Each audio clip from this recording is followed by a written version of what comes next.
Hey guys, what's going on? It's Gunnar here. Welcome back. Hope you're having an awesome day. But first and foremost, today I want to talk a little bit about how to control invasives.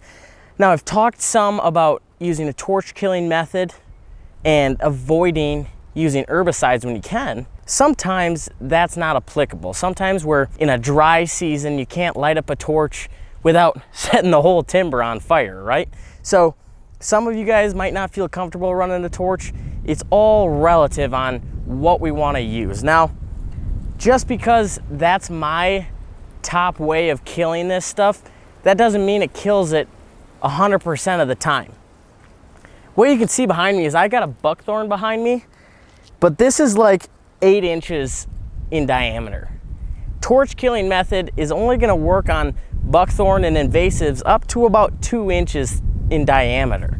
Now, when you get to these bigger invasives, more mature trees, you're going to end up having to use an herbicide, unfortunately. Now, I'm using glyphosate, but what I'm doing is I'm going through this section of black locust, and if you know black locust at all, you know it can repeat and regenerate pretty quickly, and it can get kind of out of hand. But it also emits a toxin into the soil, which makes it hard for a lot of the native vegetation and the other plants to grow and get established.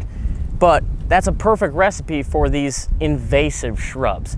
Now, I'm not sure if you can see this or not, but majority of the growth in here is invasive. It is bush honeysuckle, there's some autumn olive, there's multiflora rose in here, and then on top of that, we've got some buckthorn. So I'm coming in here and I'm knocking all of that out. As you can see on my nose here, I got cut up by some multiflora rose pretty good. That stuff's really nasty. I'm coming in here, I'm flush cutting all these invasives, and I'm giving it a couple squirts of glyphosate. Now, it's about 70 degrees right now. It's March 3rd. It's a little bit breezy, but at the same time, like I said, it's 70 degrees.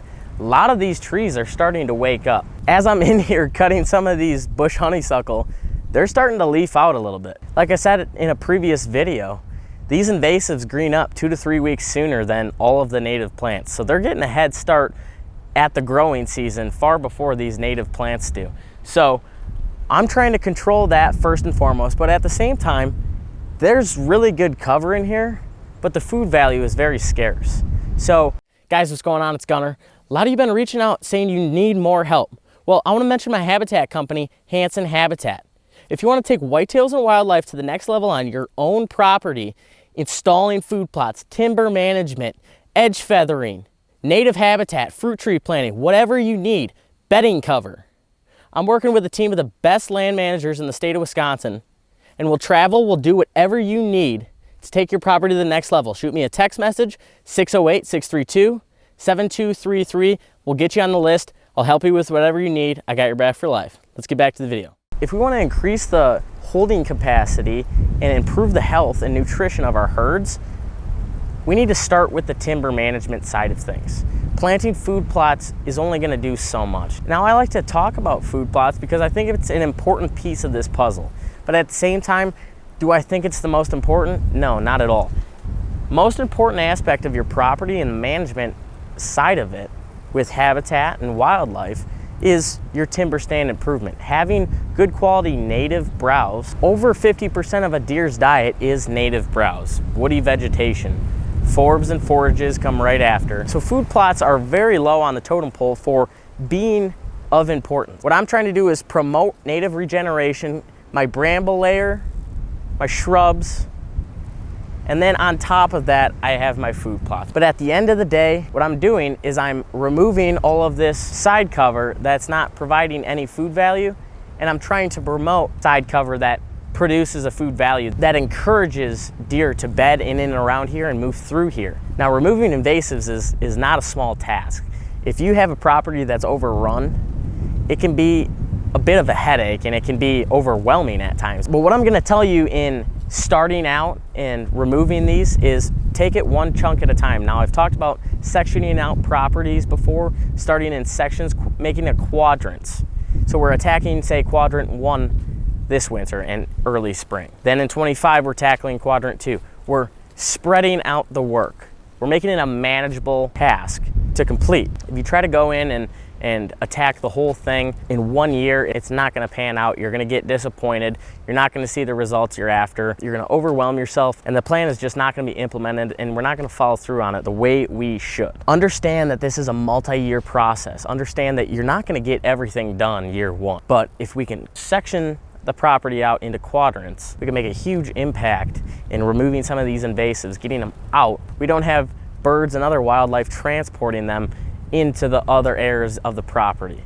And at the same time, if we promote native regeneration, we do have the birds and other wildlife species transporting those natives across the property. So we're double dipping. We're letting the birds and the other wildlife transport these seeds and drop these seeds in the areas of the property so we can promote the growth of those natives, and at the same time removing those invasives in sections and quadrants, making it a manageable task, and promoting that native side cover, that native browse that the deer will thank you for, and create a much more consistent movement and a much more predictable movement at that. But I want to go through helping you guys identify this a little bit. But what you can see here is I scraped the bark off this buckthorn. Now there's some cherry trees that look similar to buckthorn, and it takes a little bit to get the identification process down, but I like to just scrape my chainsaw blade on the bark. If you see that real bright orange, that's going to tell you it's a buckthorn. Another way to identify it is a real deep dark bark. Now like I said, cherry trees are pretty similar, so you want to make sure that we're not taking all these cherry trees down thinking they're buckthorn, because cherry trees are actually a pretty useful species. Firewood, people use a lot of the cherry wood for smoking meat or cooking with smokers, and at the same time I just don't like wasting valuable resources. But when I'm trying to identify this common buckthorn, what I'm doing is I'm looking for a lot of these prickly branches, and I'll scathe the bark, make sure it's got that real orange tint to make sure it's a buckthorn. But as you can see, it's a pretty dark, flaky bark. But if you're not sure, just give it a scathe with a bar, and if you get that real bright orange looking bark, then you can be sure it's buckthorn. But as we roll into springtime, we got these invasives pushing energy up to the top, produce those flowers, start seeding out so they can regenerate. But this is the perfect time to come in there and flush cut them and treat them with an herbicide, kill those invasives off so we can have a happier, healthier herd, better habitat, and better hunting. Guys, it's Gunnar. Look, a lot of you guys have been talking to me, telling me how you need help. Well, I want to talk to you today about Whitetail coaching. One-on-one virtual coaching with me. We'll go in depth on whatever problems, whatever help you need. We'll find the solution you're looking for. Shoot me a text, 608-632-7233. 608-632-7233. I got your back for life.